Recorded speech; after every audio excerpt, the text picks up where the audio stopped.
দায় কিন্তু আওয়ামী লীগের। সেই দায়টা কেন আওয়ামী লীগের? আওয়ামী লীগের এই দায়টা হচ্ছে যে তারা মুক্তিযুদ্ধের নামে চেতনা ব্যবসা করে বাংলাদেশের জনগণের ভোটাধিকার গণতন্ত্রকে জিম্মি করেছিল এবং এটার নামে লুটপাট থেকে শুরু করে অন্যায় অবিচার জুলুম নির্যাতন সব এইগুলোকে পুঁজি করে করেছিল। যার কারণে শুধু সাধারণ মানুষ, আমি যতদূর জানি যে এটা সাধারণ জনতাই এগুলো করেছে। এটা আউট অফ কন্ট্রোল ছিল বলেই তো শেখ হাসিনা পালিয়ে গিয়েছে।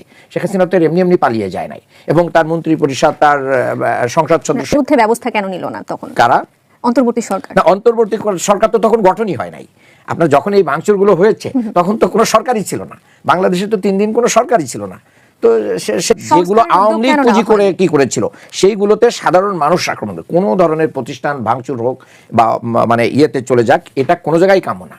কিন্তু তাই বলে মানুষের ভিতরে যে মানে জমে থাকার যে ক্ষোভ, এই ক্ষোভ প্রমোশনের তো মানুষের তো একটা জায়গা পাইতে হবে। মব কেন তৈরি হয়? আজকে মব কালচারের বিরুদ্ধে আমরা সবাই কথা বলি। কেন হয়? যখন আপনি আইনের শাসন থাকে না, যখন আইন কারোর পক্ষে চলে যায়, কখন দুর্বলকে যখন সবসময় দমিয়ে রাখার আইন হয়, আইন যখন একটা দলের মানে আনুগত্য করে, তখন তো মব কালচার তো চালু হয়। মতে এমনি এমনি সুশাসন থাকলে তো আর মব কালচার চালু হওয়ার সুযোগ নেই। ওটা আমি মনে করি যে ওই দীর্ঘদিনে তাদের মানে অপকর্মের কারণে এটা হয়েছে। এটাকে কোনো দল বা কোনো গোষ্ঠীকে আমরা সুশাসন চালু হয়েছে সেজন্য মব নেই না, সুশাসন চালু হয়েছে কি হয় নাই এটা আরো সময় লাগবে। মাত্র এই সরকারের বয়স মাত্র 1 থেকে 1.5 মাস। আমাদের একজন আলোচক তো বললেন ইতোমধ্যে যে এখন কোনো মব হচ্ছে না। মব হচ্ছে না বিষয়টা তা না। আপনি দেখেন মব হচ্ছে না কেন?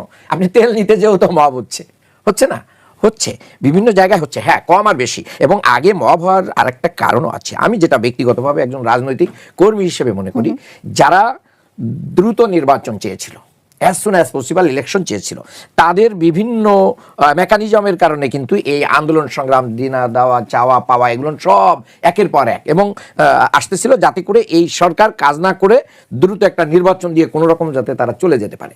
আমি মনে করি যে নির্বাচন আগেই দেওয়া উচিত ছিল, এটাও যেরকম ঠিক। কিন্তু বাংলাদেশের নির্বাচনের যারা স্টেক হোল্ডার, সেই স্টেক হোল্ডারের ভিতরে পুলিশ একটা বড় শক্তি ছিল।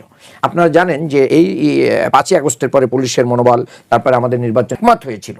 বিএনপি যে সমস্ত বিষয়ে একমত হয়েছিল পুরো আলোচনা জুড়ে, সেই বিষয়গুলোও তো তারা বলছে না যে ঠিক আছে তাহলে আগে আমরা যেগুলো একমত ছিলাম সেগুলো আমরা কি করব, আগে আসেন সবাই মিলে সংসদে সেগুলো পাশ করি, দেন আমরা বাকিগুলো পাশ করবো। সে কথাও তো বিএনপি বলছে না।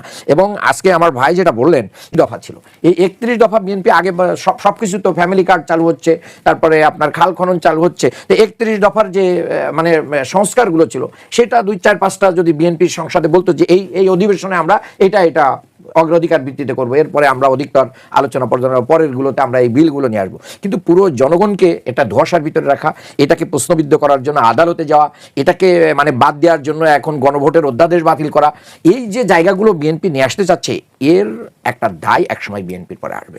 এবং আমি মনে করি বাংলাদেশের রাজনীতিতে বিএনপির সবচেয়ে সুবিধাভোগী একটা দল। তারা রিস্ক কম নেই, সুবিধা নেই বেশি। এবং আজকে আপনি একটা বিচারের কথা বলেছেন যে জুলাইয়ের বিচার, এবং জুলাইয়ের বিচার যদি হয় তাহলে বিএনপির কারণে জুলাইয়ের বিচার হবে। যেরকম মানে বাংলাদেশে অনেকগুলো বিচার হয়েছে, যে বিচারগুলো আপনি 71-এর বিচার হয়েছে, সেখানে ফাঁসির কার্যক্রম হয়েছে, 75-এর বিচার হয়েছে, সেখানে ফাঁসির কার্যক্রম হয়েছে। আপনি 75-এর পরে যে ঘটনাগুলো ঘটেছে সেখানে তো বেনিফিশিয়ারি বিএনপি বেনিফিটেড হয়েছে। এবং বিভিন্ন 11 পরে যে সরকার আসলো এখন তাদেরকে গ্রেপ্তার করা হচ্ছে এবং যাদের মাধ্যমে 11 সংগঠিত হচ্ছে, আমরা মনে করি তাদের উপযুক্ত বিচার হওয়া উচিত। তারাও তো গণতন্ত্রকে মানে কি বাধাগ্রস্ত করেছে। এবং শেখ হাসিনা কিন্তু তাদের আজকে বলছেন যে ইউনূস সরকার 1.5 বছর আছে, 18 মাস। তো মইনুল আহমেদ কত বছর ছিলেন?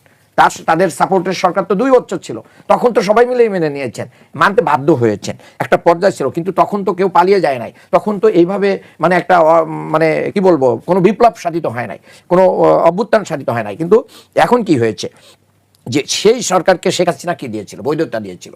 কাজেই এখন শেখ হাসিনা এবং তার দল এতদিন ধরে এই বাংলাদেশের মানুষকে জিম্মি করে, যে দল বাকশাল থেকে শুরু করে নিয়ে 2024 পর্যন্ত হাজার হাজার মানুষকে হত্যা করেছে, সেই দলের বাংলাদেশে আসলে রাজনীতি করার মতন যদি আমরা অধিকার সৃষ্টি করে দিই ভোটের মাধ্যম দিয়ে, তাহলে বাংলাদেশের জনগণের সাথে এটা একটা প্রতারণা হবে। আমি মনে করি তাদের এই আজীবনই তাদের নিষিদ্ধ থাকাই উচিত।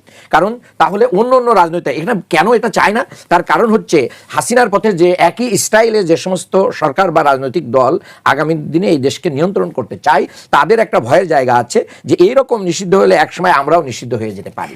এই ভয় থেকে মূলত তারা এই এজন্যই কি জি তারা নিষিদ্ধ থাকলে আপনার প্রধান বিরোধী দল হিসেবে থাকতে পারবেন? না না, প্রধান বিরোধী দল সরকার তো কেউ থাকবে, আমরা তো প্রধান বিরোধী দল আসি, এটা তো কোনো সমস্যা না, বিরোধী দল তো না। মেন কথা হচ্ছে যে আমরা চাই যে বাংলাদেশে একটা সুন্দর গণতন্ত্রের পরে বাংলাদেশ দাঁড়িয়ে থাকুক, সেখানে আর কোনো ফ্যাসিবাদ ফিরে না আসুক, আর কোনো লুটপাট ফিরে না আসুক, আর কোনো দুর্নীতি ফিরে না আসুক। আজকে ডিপ স্টেট কেন এগুলো করছে? ডিপ স্টেট কারা? আপনি দেখেন যে বাংলাদেশের এই যে 600 আসামিকে সেনানিবাস থেকে তাদের হিসাব মতে তারা ছেড়ে দিয়েছে, তারা তো দাগি আসামি। বাংলাদেশের জনগণ, বাংলাদেশের সংবিধান তখন তো ছিল, তো আপনি সংবিধানের কাছে, আপনি সেনানিবাসের কাছে বিএনপি সরকার জবাবদিহি করুক যে 600 লোককে কিভাবে ছেড়ে দেওয়া হলো, আমরা তার কি চাই, জবাবদিহি চাই। রাষ্ট্র তো এটা চাইতেই পারে। তাহলে অপরাধীদেরকে আমি আপনাকে বললাম যে অন্তর্বর্তী সরকারও কিন্তু এমন না, করেছে। সে অন্তর্বর্তী সরকার যেটা ছেড়েছে বা করেছে সেটা কিন্তু আদালতের মাধ্যম দিয়ে হয়েছে, কোনো এক্সিকিউটিভ অর্ডারের মাধ্যম দিয়ে না। আর এটা তো কোনো বিচারও হয় নাই, অর্ডার হয় নাই, সেনানিবাসের ভিতরে আটকা ছিল, সেখান থেকে তাদেরকে কি করে দেওয়া হয়েছে, মানে পালাইতে সাহায্য করা হয়েছে। এটা রাষ্ট্রের আইনের প্রতি বিধ্বংসী দেখানো হয়েছে। এই ডিপ স্টেটের এই সমস্ত জামাত একটা ভুল করেছে রাজনীতিতে। সেই ভুলটা এইভাবে আমি জামাত কর্মী হিসেবে বলতে চাই, সেটা হচ্ছে জামাত বলছে আমরা অন্যায় করব না, কাউকে অন্যায় করতে দেব না। জামাত যদি বলতো আমরা দলীয়ভাবে কোনো অন্যায় অবিচার জুলুম করতে দিব না, তাহলে এই ডিপ স্টেটের এই ফাংশনগুলো জামাতের পরে এইভাবে আসতো না। তখন অন্যায় করেছে, জামাতের অন্যায় না, আমি এই কথাটার ইতিটা এভাবেই টানতে চাই। দেখেন, তখন যারা এই দেশের এই যে মানে ডিপ স্টেটের সাথে জড়িত যতগুলো উইং আছে, তারা তো জানে যে জামাত ক্ষমতায় আসলে তাহলে আমাদের অবস্থা খুব খারাপ। এই জায়গা থেকে মূলত জামাতকে ঠেকাও, দেশি এবং বিদেশি যে ডিপ স্টেট, তারা জামাত ঠেকাও নীতিতে যাওয়ার কারণে রেজাল্ট জালিয়াতি করেছে, ভোটে কারচুপি করেছে, অনিয়ম করেছে, একটা গোষ্ঠীকে জিতিয়ে দেওয়ার জন্য ব্যবস্থা করেছে। ধন্যবাদ, আমি আমার উত্তর পেয়েছি। আমি জনাব এম এ আজিজের কাছে আসতে চাই। জনাব মানান বলছিলেন যে বিএনপি সবসময় সুবিধা নেয় বেশি এবং রিস্ক নেয় কম, আপনি কি সেই কথার সাথে একমত কিনা? যদি মেপে দেখেন, হিসাব করে দেখেন, বিএনপির যত লোক নিহত হয়েছে, গুম হয়েছে, খুন হয়েছে, জামাতের এত লোক হয় নাই। জামাত আওয়ামী লীগের লুঙ্গির নিচে চলে গেছে। জামাতের লুঙ্গির নিচে ছিল। এই যে আপনি ধরেন আওয়ামী লীগ এখন ফ্যাসিস্ট আসুক, দেখবেন সব বিএনপির লুঙ্গির নিচে দেওয়ার জন্য চেষ্টা করবে। আপনি বলেন তো, ডাকসুতে কোনো শিবির আছিল আপনি জানতেন? কেউ জানতেন না।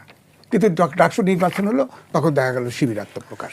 তো এই যে শিবিরের যে কমিটি ছিল, এখন পর্যন্ত জানানো হয়েছে আমরা গণতন্ত্র চাই, কিন্তু আবার গুপ্ত রাজনীতিও করতে চাই। দুটো তো একসাথে হয় না, যেমন মান্নান ভাই বললো, বাংলাদেশের প্রেক্ষাপটে বা বাংলাদেশের প্রেক্ষাপট অনুযায়ী কি গুপ্ত রাজনীতি দূর করা সম্ভব? তাহলে নাথান বোমকে স্বাধীনতা দেন। নাথান বোম হিল ট্যাক্সের স্বাধীনতা চায় একটা অংশের, তাকেও ছেড়ে দেন। জেএমপিকে ছেড়ে দেন, হরকাতুল জিহাদকে ছেড়ে দেন, এগুলোকে ছেড়ে দেন, সবাইকে গুপ্ত রাজনীতি করতে দেন। তাহলে তো ভেঙে 10 সেকেন্ড একটু আজিজ ভাইকে একটু জানতে চাই। ঢাকা বিশ্ববিদ্যালয়ে শিবির করে সন্দেহ করে যে প্রচুর নির্যাতন জুলুম হয়েছে, হত্যা হয়েছে আবু বকরের মতন মেধাবী, তখন আপনাদের এই বক্তব্যগুলো কেন আসে না? তাদের পক্ষে আপনারা এগুলো তো বৈধতা দিয়েছেন। এখন মানে আপনারকে যে হত্যা করলো, আগে তো এটার সমালোচনা করেছি, কিন্তু ঢাকা ইউনিভার্সিটি থেকে যেভাবে এখন তো মনে করতেছে আপনার হত্যার সময় তারা ছিল, গুপ্ত শিবির ছিল, ওখানে হেলমেট বাহিনী ছিল হয়তো। না, আমার কথা হলো আপনার কথার জন্য কথা না, আপনি যদি গুপ্ত রাজনীতি, গণতন্ত্র চাইবেন আবার গুপ্ত রাজনীতি চাইবেন, দুটো তো একসাথে হবে না। তাহলে তো ওইটাই বললাম, নাথান বোম আপনার হিল ট্যাক্সের একটা অংশ স্বাধীনতা চাচ্ছে, সে মিজোরামে আশ্রয় নিয়ে আছে তার বংশ, এটা অ্যালাউ করবেন আপনি? করবেন না তো। সুতরাং গুপ্ত রাজনীতি, গণতান্ত্রিক রাজনীতিতে গুপ্ত রাজনীতি চলে না।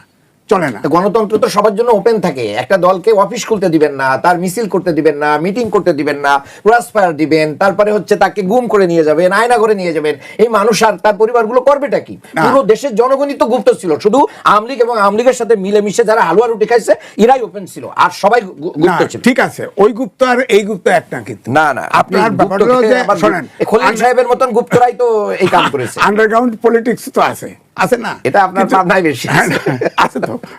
আমার এলাকায় সাথিয়াই ছিল। যাই হোক, সেটা কথা হলো যে আপনি যাদের কথা বলছিলেন যে লীগের বেপরাধ এত বেড়ে গেছিল যে বামপন্থীরা তাদেরকে হত্যা করত, এটাকে অ্যালাউ করা হয়েছে। যেমন আপনার 5ই আগস্টের পরে যে ইউনূস সরকার যখন বসে, তখন স্থাপনাগুলো ভাঙছে না, বুলডোজার আসছে না, তখন কি অন্তর্বর্তীকালীন